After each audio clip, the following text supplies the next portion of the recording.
Hello and welcome to our preview of the Premier League season, which starts on Friday night.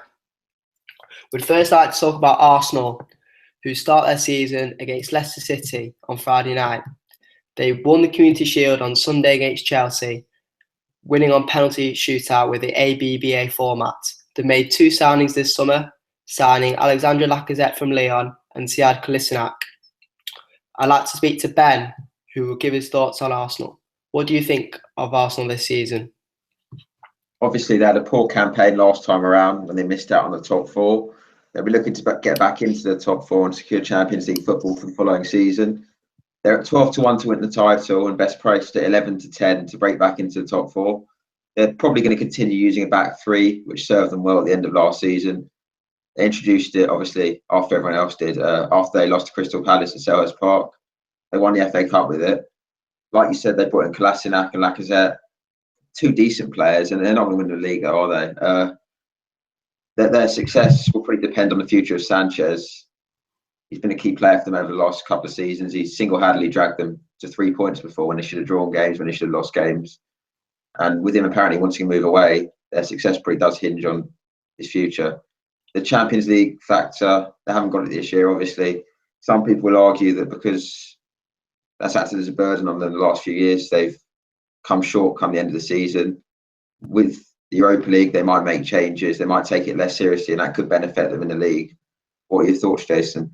I agree with what you said there. I think the three at the back has made a massive improvement for Arsenal last season.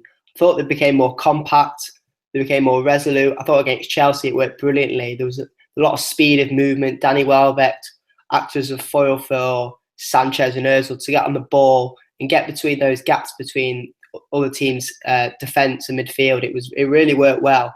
However, over 38 games, Arsenal have shown to be mentally not as strong as other teams.